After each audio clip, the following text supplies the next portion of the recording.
Hello. Um, Welcome to the last day, of Frankenstein. How exciting. We made it to our last day. Let's see what Frankie Boy gets up to today in his final moments. And we'll have a good time. I'm just very excited. Hold on, let me show you why I'm very excited. My cat's here. Look, there she is. Isn't she so cute? I love her a lot. She's just like a void. I was trying to like take pictures of her for my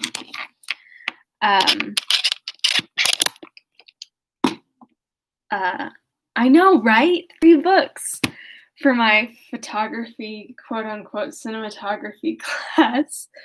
And every time I tried to take a picture of her, my camera sensor was like, "I'm sorry, do you want to take a picture of the void?" I'm like, "No, she's right there." And it's like, "We will offer you an image of the void." So, but she's most beautiful.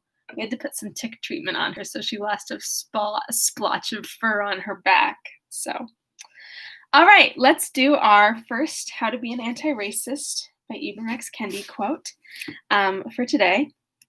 Also, I don't know if you've noticed, I think most of the views that we get are on live, but I put 3 petitions in every day that are that I think are worthy causes, more than worthy causes to sign. So it's just like a little tiny thing that you can do every day that I'm providing access to. So here is our first quote for today.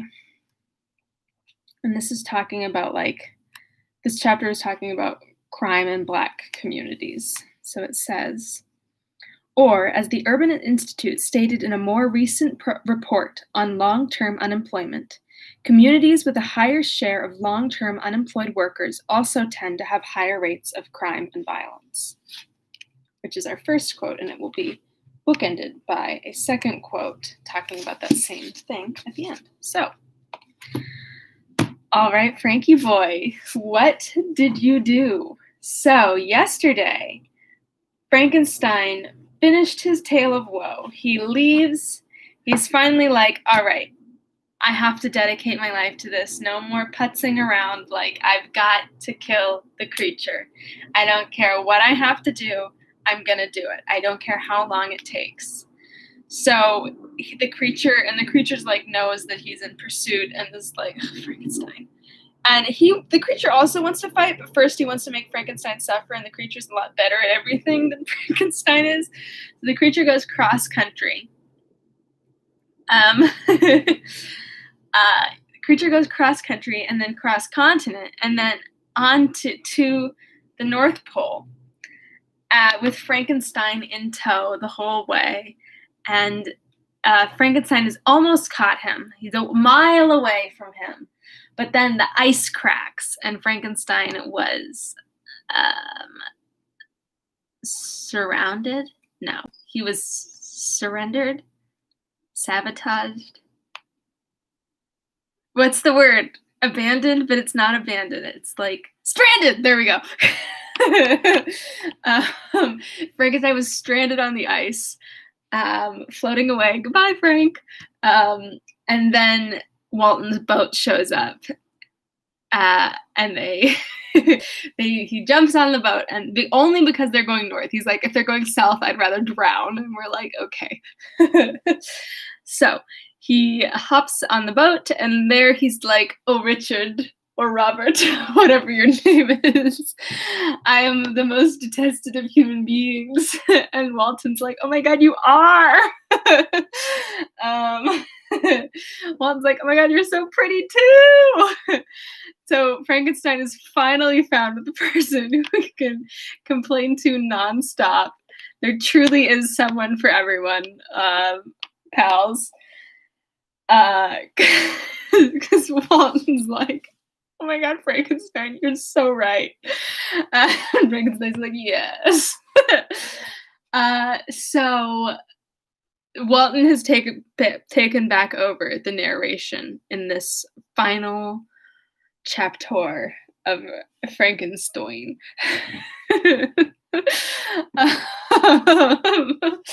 Okay, let's do this.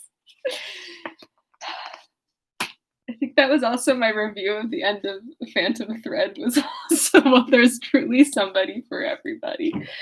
Don't give up hope, friends. Okay, let's do it. My beloved sister, I write to you encompassed by peril and ignorant. Oh shit. Did we? Yes, we did. This is Frankenstein, Volume 3, Chapter 7, Part 2. My beloved sister, I write to you encompassed by peril and ignorant whether I am ever doomed to see again dear England and the dearer friends that inhabit it. I am surrounded by mountains of ice which admit no escape, and threaten every moment to crush my vessel. The brave fellows whom I have persuaded to be my companions look towards me for aid, but I have none to bestow. There is something terribly appalling in our situation, yet my courage and hopes do not desert me. We may survive, and if we do not, I will repeat the lessons of my Seneca and die with a good heart. Yet what, Margaret, will be the state of your mind? You will not hear of my destruction, and you will anxiously await my return. Years will pass, and you will have visitings of despair and yet be tortured by hope.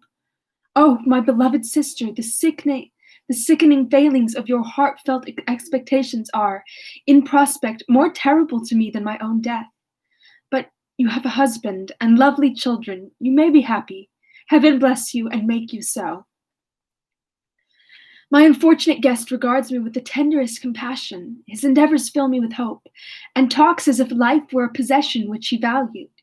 He reminds me how often the same accidents have happened to other navigators who have attempted this sea, and in spite of myself, he fills me with cheerful, joy, auguries. Even the sailors feel the power of his eloquence. When he speaks, they no longer despair. He rouses their energies, and while they hear his voice, they believe the vast mountains of ice are molehills, which will vanish before the resolutions of man. These feelings are transitory. Each day's expectation delayed fills them with fear, and I almost dread a mutiny caused by this despair. September 5th. A scene has just passed of such uncommon interest that although it is highly probable that these papers may never reach you, yet I cannot forbear recording it. We are still surrounded by mountains of ice, still imminent danger of being crushed in their conflict. The cold is excessive, and many of my unfortunate comrades have already found a grave amidst this scene of desolation.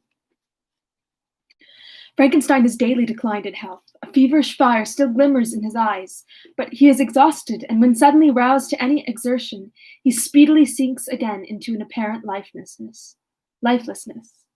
I mentioned in my last letter the fears I entertained of mutiny. This morning, as I sat watching the wan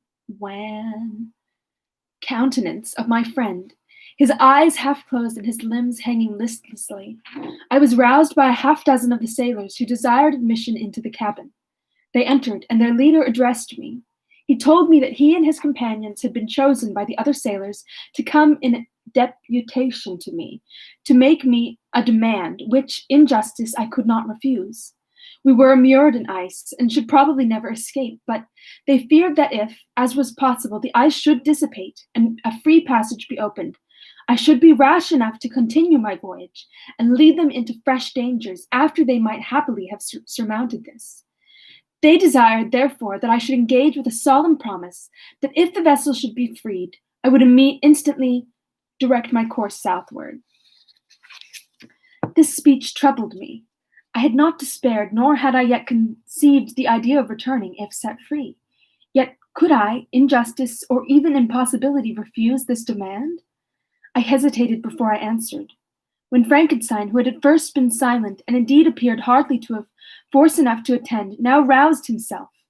His eyes sparkled and his cheeks flushed with momentary vigor. Turning towards the men, he said, "What do you mean? What do you demand of your captain? Are you then so easily turned from your design? Did you not call this a glorious expedition? And wherefore was it glorious? Not because the way was smooth and placid as a southern sea, but because it was full of dangers and terror, because at every new incident your fortitude was called forth, and your courage exhibited, because danger and death surrounded, and these dangers you were to brave and overcome. For this was it a glory. For this was it a glorious. For this was it an honorable undertaking. You were hereafter to be hailed as the benefactors of your species, your name adored as belonging to brave men who encountered death for honor and the benefit of mankind. And now, behold, with the first imagination of danger, or, if you will, the first mighty and terrific trial of your courage, you shrink away and are content to be handed down as men who had not strength enough to endure cold and peril. And so, poor souls, they were chilly and returned to their warm firesides. Why, that requires not this preparation. Ye need not have come thus far and dragged your captain to the shame of a defeat, merely to prove yourself cowards. Oh, be men or be more than men. Be steady to your purposes and firm as a rock. This ice is not made of such stuff as your hearts might be. It is mutable, cannot withstand you, if you say that it shall not. Do not turn to your families with the stigma of disgrace marked on your brows. Return as heroes who have fought and conquered, and who know not what it is to turn their backs on the foe. Frankenstein's like, you should all be willing to die for my mistakes. What are you talking about? You can't turn around.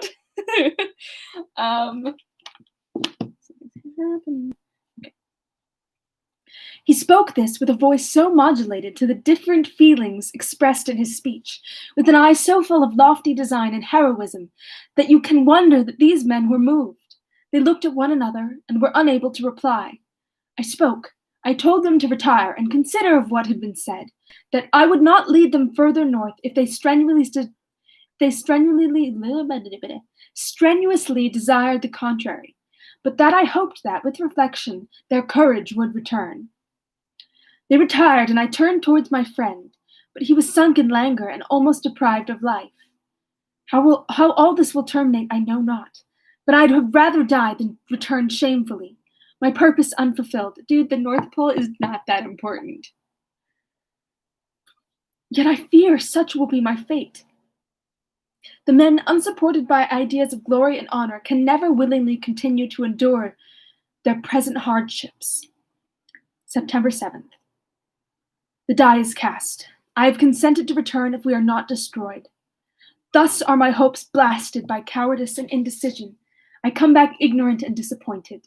It requires more philosophy than I possess to bear this injustice with patience. September 12th. It is past. I am returning to England. I have lost my hopes of utility and glory. I have lost my friend. But I will endeavor to detail these bitter circumstances to you, my dear sister, and while I am wafted towards England and towards you, I will not despond. September 19th, this is dated September 12th. September 19th, the ice began to move, and roarings like thunder were heard at a distance, as the island split and cracked in every direction. We were in most imminent peril, but as we could only remain passive, my chief attention was occupied by my unfortunate guest, whose illness increased in such a degree that he was entirely confined to his bed. The ice cracked behind us and was driven with force towards the north. A breeze sprung from the west, and on the 11th, the passage towards... I think it must be September 9th. That's when the ice began to move. And on the 11th, the passage toward the south became perfectly free. When the sailors saw this, and that their return to their native country was apparently assured, a shout of tumultuous joy broke from them, loud and long continued.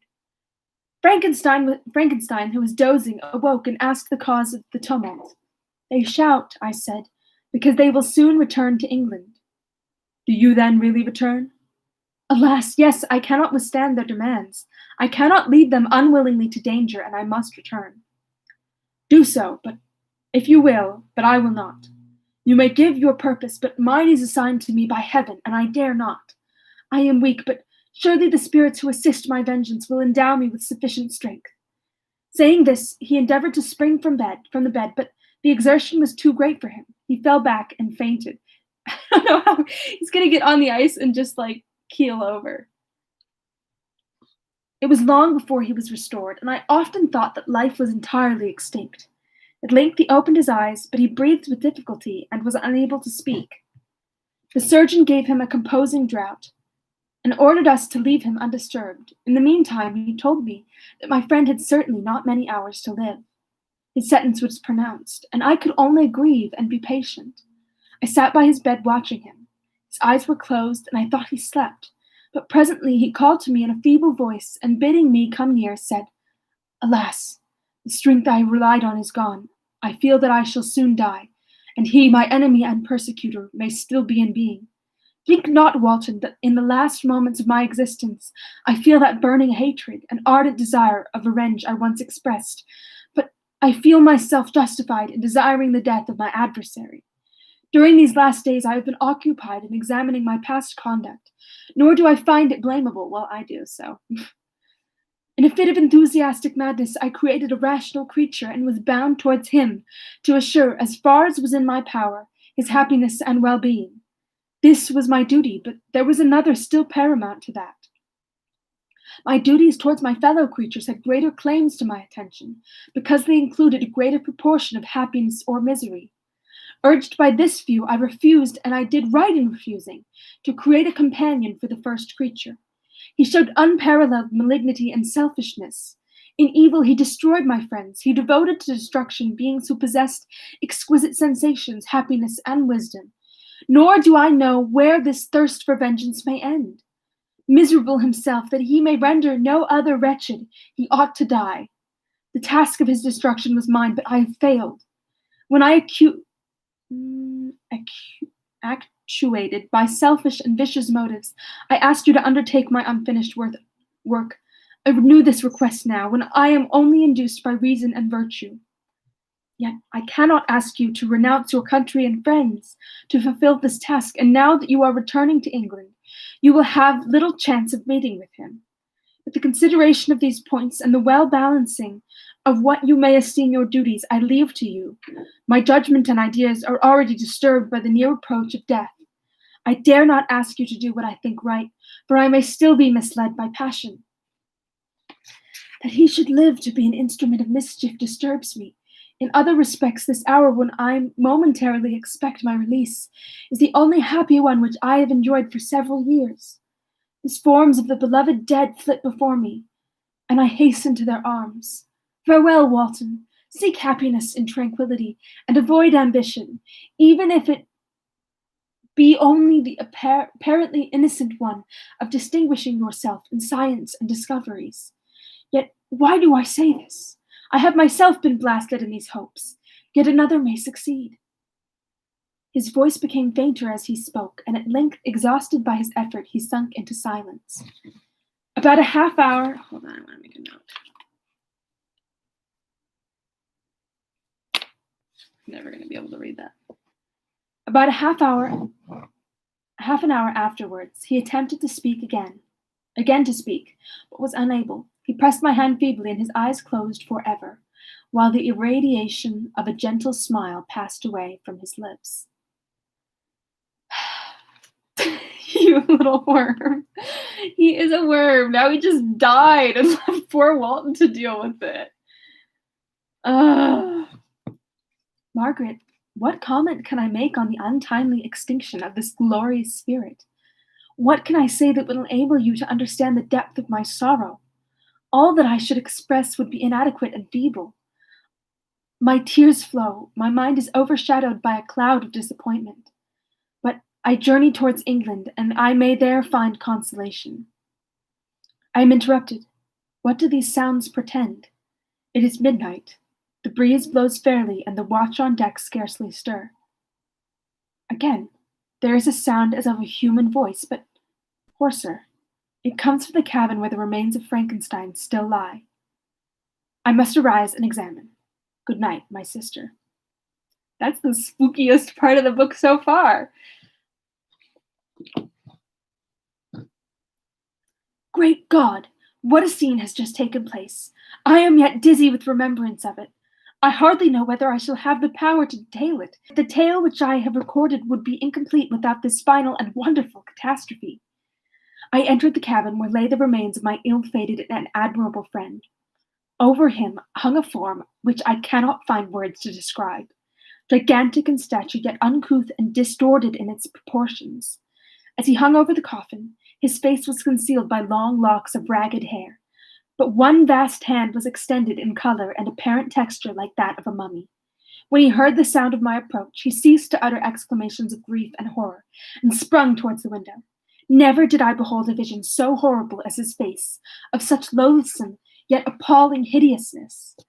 I shut my eyes. He died as he lived. I shut my eyes involuntarily, and endeavored to recollect what were my duties with regard to this destroyer. I called on him to stay. He paused, looking on me with wonder, and again turning towards the lifeless form of his creator, he seemed to forget my presence, and every feature and gesture seemed instigated by the wildest rage of some uncontrollable passion. "This is also my victim," he exclaimed. "In his murder my crimes are consummated. The miserable series of my being is wound to its close. Oh, Frankenstein, generous and self-devoted being." Really? "What does it avail that I now ask thee to pardon me? I, who irretrievably destroyed thee by destroying all thou lovest. Alas, he is cold. He may not answer me." His voice seemed suffocated, and my first impulses, which had suggested to me the duty of obeying the dying request of my friend in destroying his enemy, were now suspended by a mixture of curiosity and compassion. I approached this tremendous being. I dared not again rise my looks upon his face. There was something so scarring and unearthly in his ugliness and shoes. I attempted to speak, but the words died away on my lips. The monster continued to utter wild and incoherent self-reproaches. At length I gathered resolution to address him, in a pause of the tempest of his passion.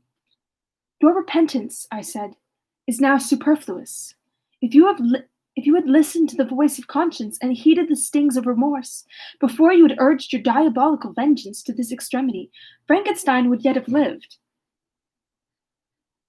"And do you dream?" said the daemon. "Do you think that I was then dead to agony and remorse? He continued, pointing to the corpse, "he suffered not more in the consummation of the deed. Oh, not the 10,000th portion of the anguish that was mine during the lingering detail of its execution. A frightful selfishness hurried me on, while my heart was poisoned with remorse. Think ye that the groans of Clerval were music to my ears?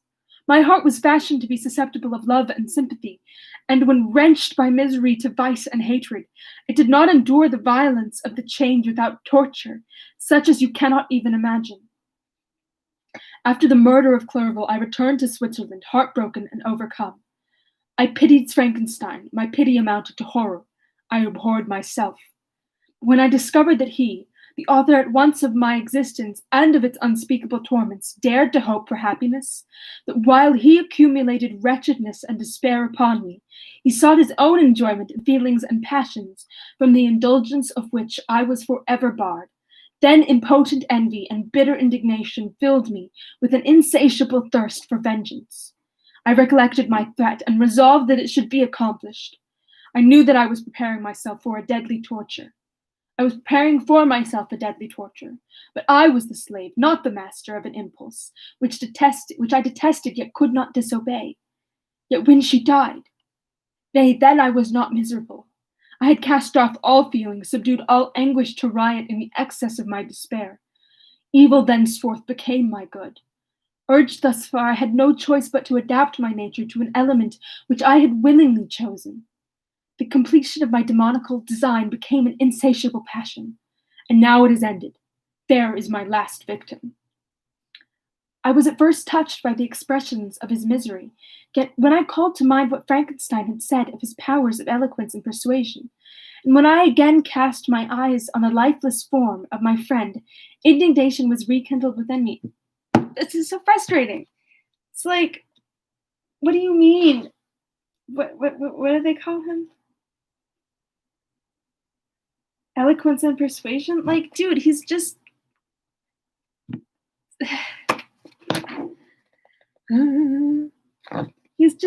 he's just like expressing his feelings. I was at first, oh shit, I already read that. Wretch, I said, it is well that you come here to whine over the desolation that you have made.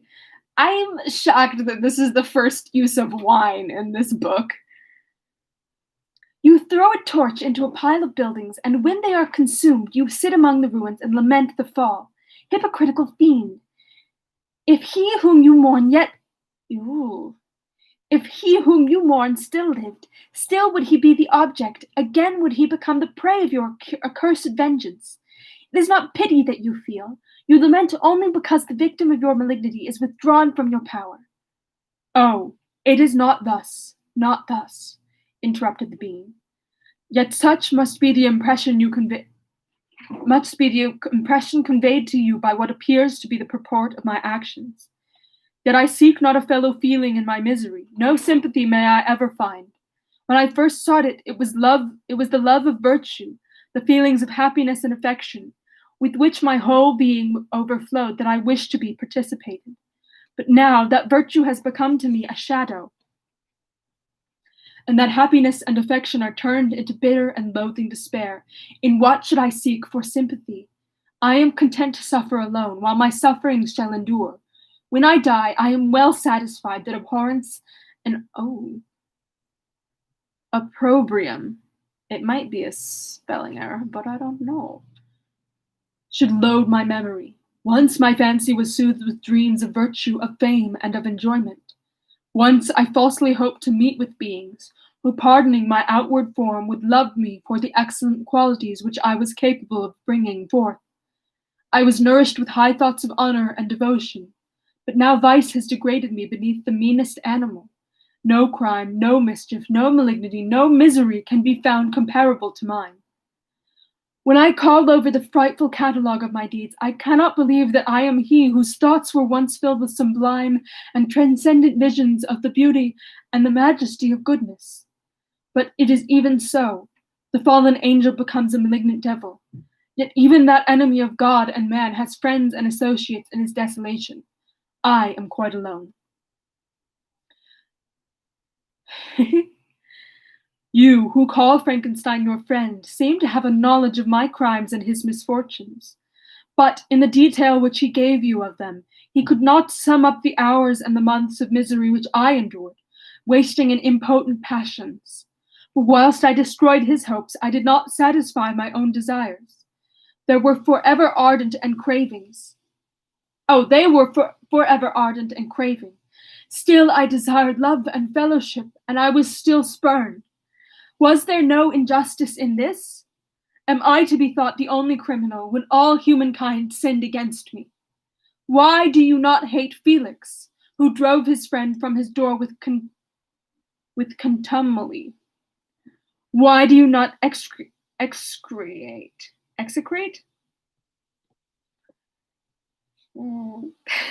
I lost it completely. The rustic who sought to destroy the savior of his child. Nay, these are virtuous and immaculate beings. I, the miserable and the abandoned, am oh boy.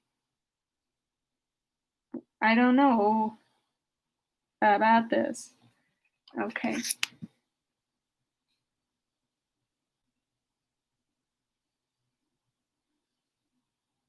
I'm just gonna skip that part. I, the miserable and the abandoned, am spurned at and kicked and trampled on. Even now my blood boils at the recollection of this injustice. But it is true that I am a wretch.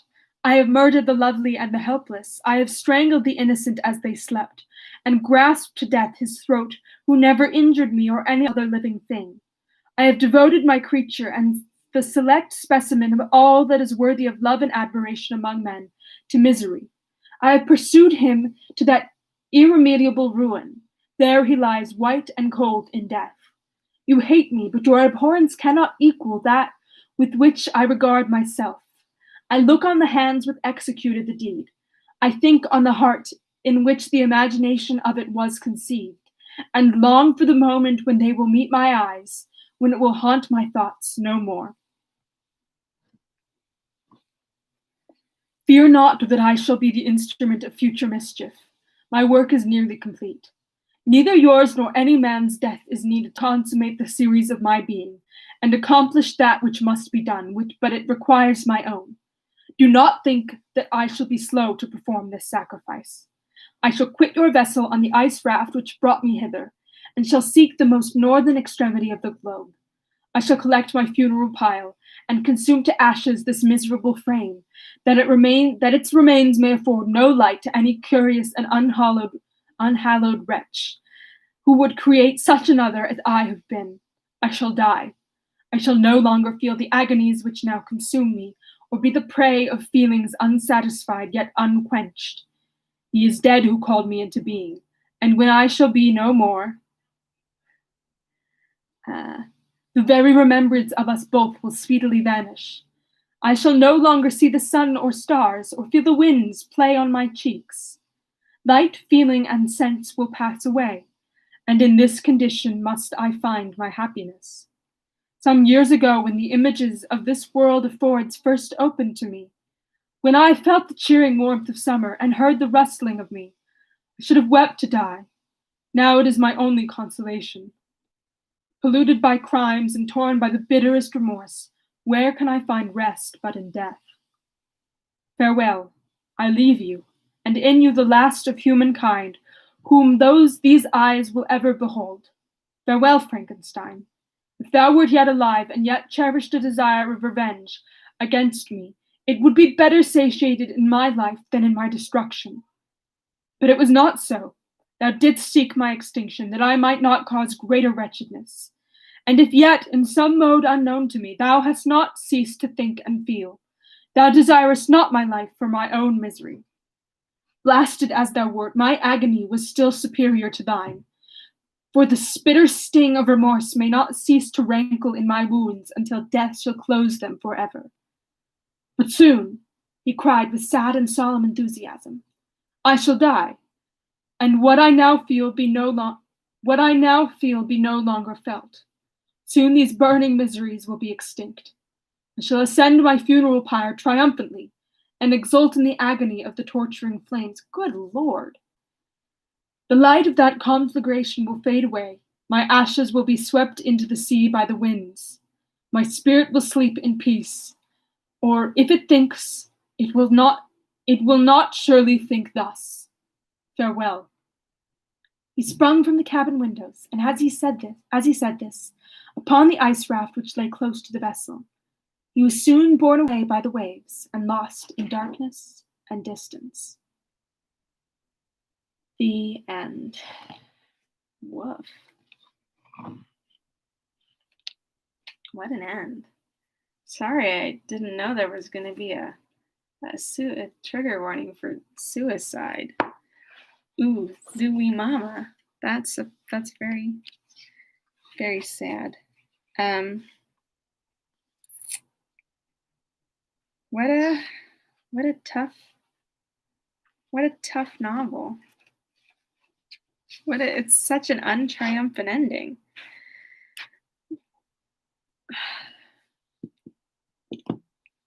From start to finish, just people were dying.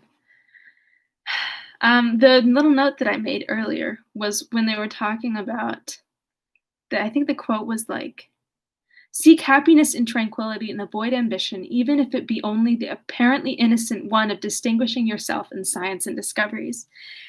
And it made me really think about, this is like weird, but the way that Tomorrowland at Disneyland changed from the 50s to the 80s. I was watching a video on like Disneyland because my screenwriting professor had sent it to us because he really liked this one ride called Monsanto's Mighty Microscope that has been out of commission for a long, long time. But basically, like in the 50s and 60s, Disneyland, Tomorrowland was all focused on like, look at what science can like do for us. Like, look how cool science is and the incredible abilities that we have as scientists to like utilize this. And like, wow, like everything's cool. And then in the 80s, they started to install things like Star Tours, and there was something called Alien Encounter, which I don't know very much about at all. But those were about like science is going wrong. Like something is wrong with science and we are in danger because of something that science has done. And I think it's so interesting that like this was her treatise was like she was writing in what, the 1818, reflecting, oh, I froze. Okay, I'm back. Reflecting on something that like that we think about today, or like that was even reflected in like the creation of Disneyland, which is just so interesting. Are you really? I can't tell if you're like someone's vacuuming, so that might be the lightsaber noise of which you speak. Yeah, what a novel. There's a little thing at the end that says, ooh, I want to read it. Okay, there's a how to read Frankenstein. Okay, it's only 3 pages long. Do you guys want to? I'm going to read it. Let's read how to read Frankenstein. We're just going to go a little long today. How to read Frankenstein very carefully. Frankenstein is a novel that can be read and analyzed from many points of view: biographical, formalist, psychoanalytical, feminist, Marxist, deconstructionist, new historical, to name a few. Here, I suggest that we are best served by reading the novel in 2 ways: a conflation of the 3 basic Western myths about the dangerous consequences of the pursuit of knowledge, and as a doppelganger novel that stresses the interconnections among the characters. Both of these readings may be extended to the many film adaptations of the novel. Oh, that was another thing. I don't know, because like I'm so fed up with introductions because they like they do the whole plot, and then I'm like, I wanted to find that out while I was reading. But what I was going to talk about was like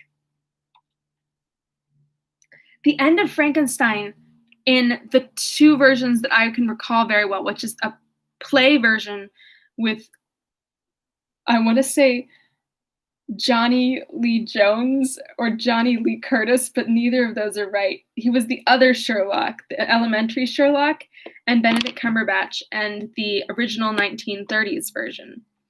Both of them end very triumphantly for Frankenstein. Like, the Cumberbatch play ends with them going off into the Arctic, which allows Frankenstein to have this, like, triumphant, like, ooh, I'm seeking redemption, like, ooh, badass man running off into the Arctic with just my dogs, and like, that's not what Frankenstein's end was. He passed out on a ship and told other people to finish his task, which is very interesting. Okay. 2 of the Western myths about the dangers of the pursuit of knowledge are readily apparent in the novel. The monster's reading of Milton's Paradise Lost takes us to the Genesis myth and the punishment of man for defying God's prohibition against eating from the tree of knowledge, and the subtitle of the novel, The Modern Prometheus, and the many uses of Promethean fire in the text remind us that Prometheus was punished for stealing fire or knowledge from Zeus and giving it to man. The 3rd myth did not become explicit in the novel until Mary Shelley revised her text for the 1831 edition and alluded to Plato's Symposium, specifically to Aristophanes' myth about primal, multi-limbed, and globular man seeking to dethrone the gods of on Mount Olympus. In that revision, Mary Shelley changed Frankenstein's very general phrase in the 1818 edition about friendship with Henry Clerval. I agree with you in believing that friendship is not only a desirable but a possible acquisition, to a much more specific judgment about human nature. I agree with you. We are unfashioned creatures, but half made up, if one wiser, better, and dearer than ourselves. Such a friend ought to be. Do not lend his aid to perfectionate our weak and faulty natures. Wow, that's a big change. The reference to the half-made-up creatures comes from the debate about the nature of love in Plato's Symposium, in which various men at a banquet treat the subject in a series of speeches.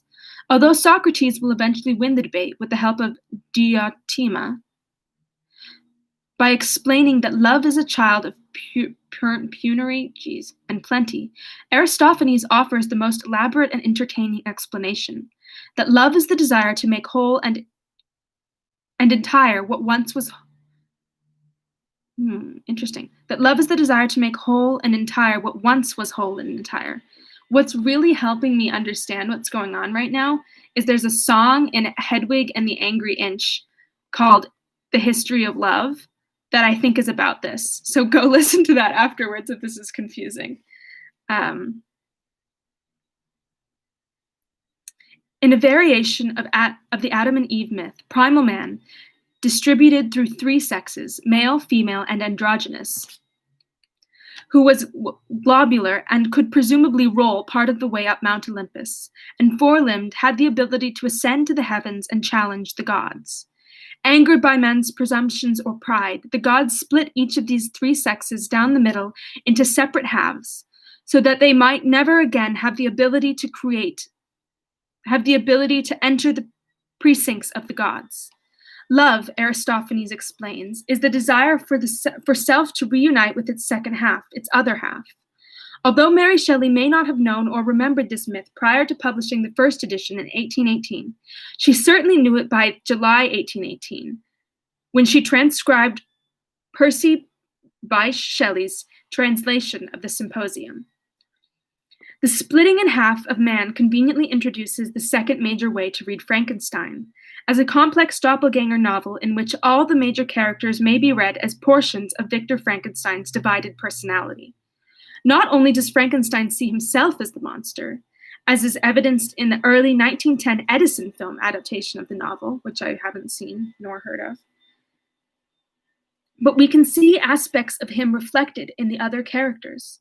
Walton and even Clerval serve as Frankenstein's equivalents in their ambition and pursuit of knowledge, while Elizabeth and again Clerval represent the complementary heart that Victor needs to be whole and entire.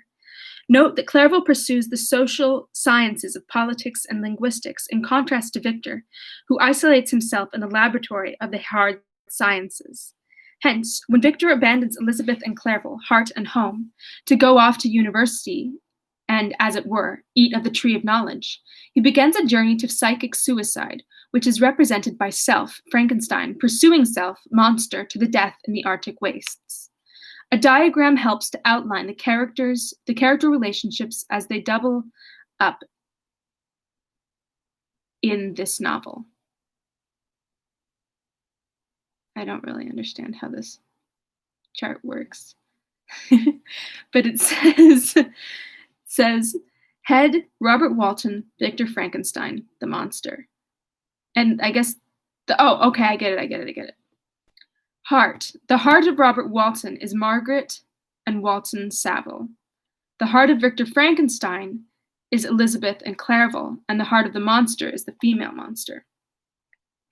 Note how the monster responds. I'm just going to show it to you in case you're better at understanding this to me. I also, I don't know if you can read that if it's backwards for you. I think it is, but I try anyways.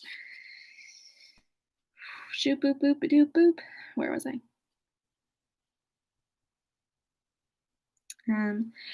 Note how the monster responds, killing Elizabeth and Clerval after Frankenstein destroys the female monster. Both actions are identical and both further isolate the two protagonists whose lives mirror each other. I should alert the reader that I have been calling Frankenstein's creation the monster.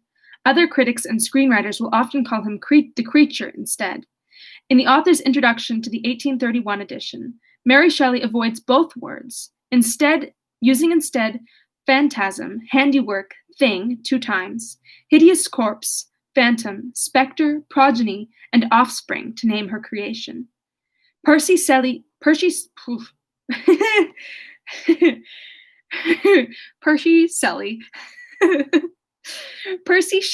studiously avoids any word for the creation in the preface he wrote for the first edition, and in his review of his wife's novel, he uses the words creature, oh boy.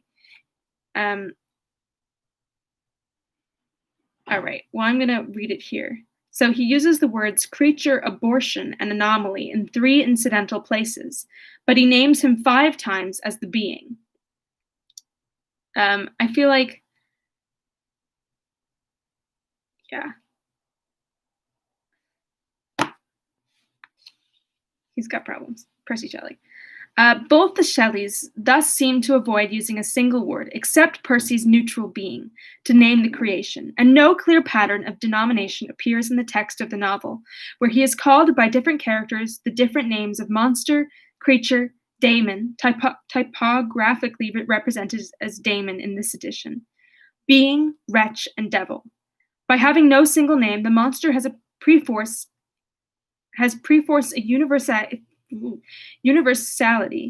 that embraces all of mankind. Indeed, when Mary Shelley saw in the playbill of the first theatrical performance of her novel that a mere blank was being played by Mr. T. Cook, she remarked in a letter to Leigh Hunt that this nameless mode of naming the unnameable is rather good, although Richard Brinsley Peake's Presumption or The Fate of Frankenstein more often than not denominated the creation a monster. In effect, Mary Shelley forces each reader and viewer to be complicitous, having to use a name and make a moral judgment about Frankenstein's creation. Those who use the word creature tend to sympathize with him and excuse his actions. Those who use the word monster tend to hold him accountable for his murders. Very interesting.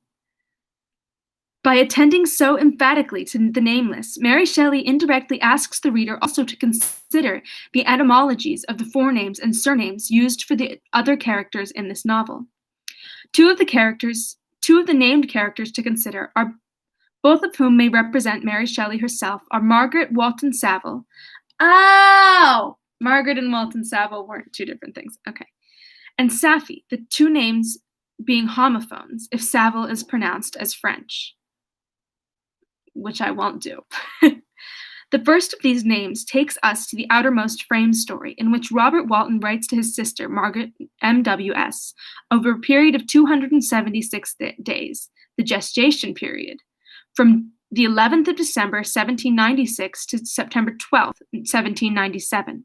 The bracketed years supplied in accord with the perpetual calendar. The dates roughly in accord with the time Mary Shelley was conceived and born. Wild! The dates of Walton's journal enable us to go back and read Victor's creation of the monster in accord with the dates of the French Revolution, 1789, and the Reign of Terror, 1793, or, for that matter, with the Industrial Revolution, and perhaps, by extension, with any technological revolution by which man, thinking he can change the world for the better, ultimately enslaves and destroys himself. The second of these names takes us to the innermost story, in which Safi is introduced as a means by which the monster learns to speak and read. The very careful chosen name, Safi, she was originally called Maimouna, and then Amina, suggests Sophie, hey, that's me, or Sophia, and hence knowledge or wisdom. Well, and reminds us again that Frankenstein is a novel about the dangerous consequences of the pursuit of knowledge. Those consequences are explored in each layer of this framed story, in which we encounter Walton narrating his own story as well as Victor's narrating his own as well as the monster's, and the monster narrating his own as well as that of the de Lacys, all centered by the story of Safi, whose considerable learning does not enable her to look beyond the ugly countenance of the monster as she flees the de Lacy cottage in her last scene. That flight from a displeasing countenance becomes a trope throughout much of the novel, and indeed through all the film adaptations. However, what horrifies us the most is not the monster, but the response to the monster. At the very center of the novel, the monster is spurned by Felix, the happy, Agatha, the good, and Safi, the knowing. Even more horrible is the monster's own self-deprecation in his final words to Walton. You hate me, but your abhorrence cannot equal that with which I regard myself. Frankenstein, ultimately, is a novel about self-loathing, and the monster's final exit in darkness and distance predicts the horror of Joseph Conrad's Heart of Darkness, another doppelganger framed tale published at the end of the 19th century.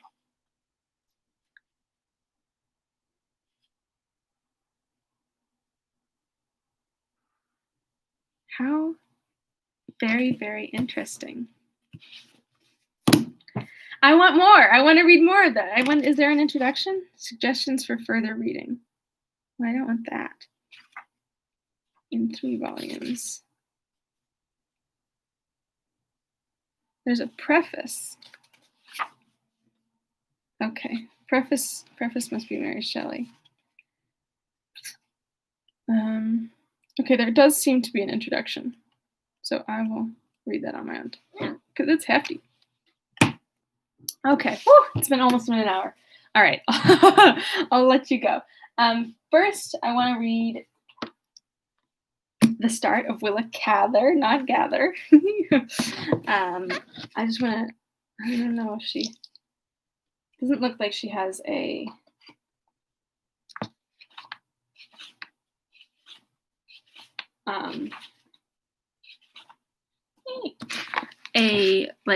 back of the book summary, but I'll read her little thing.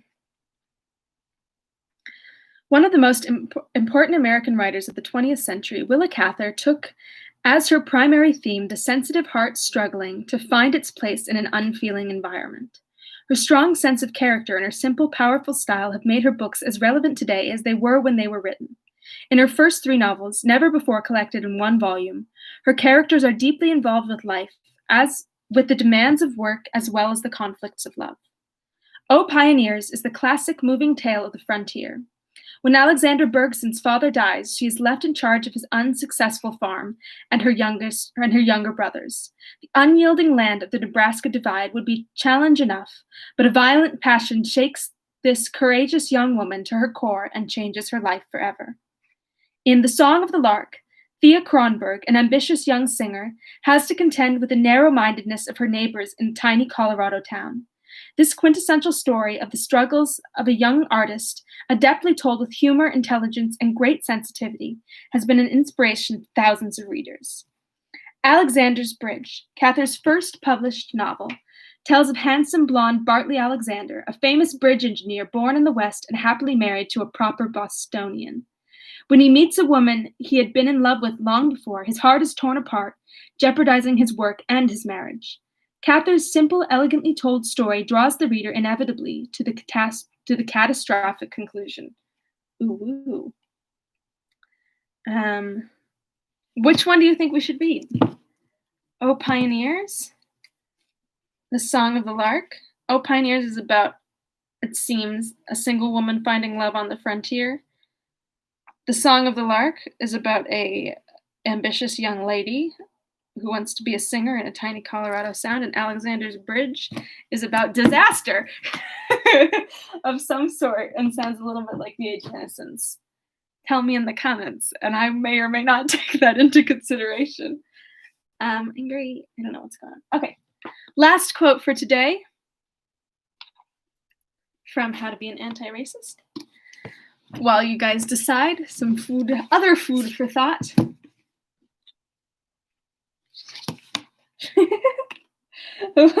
Love singer or love disaster. Okay. Here is our last quote for today. For decades, there have been 3 main strategies in reducing violent crime in Black neighborhoods. Segregationists who consider Black neighborhoods to be war zones have called for tough policing and the mass incarceration of quote-unquote super predators. Assimilationists say these super predators need tough laws and tough love from mentors and fathers to civilize them back to nonviolence.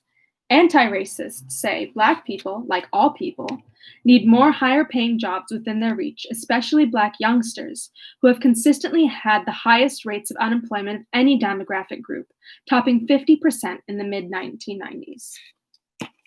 So that's your food for thought for today. Thank you for being with me on this Frankenstein journey. I, as always, have so appreciated you being here. I am going to go ahead and send out the email that will talk about what time we want to watch the likely horrifying. I'm feeling Singer too. I'm glad to hear this. I'm kind of itchy. Sorry, you didn't need to know that. Oh yes, I will send out the email soon. If for some reason I haven't been seeing you in the comments or You haven't been commenting, so I don't know who you are out there. Let me know so that we can all come and watch the movie together. Or if you don't want to, that's also fine. I just appreciate you being here. Okay, that was a long one today, but always a good time to hang out with all of you and read your hilarious comments. So I'm going to go ahead and end it, and tomorrow we will start Something by Willa Cather. All right. See you soon. Bye.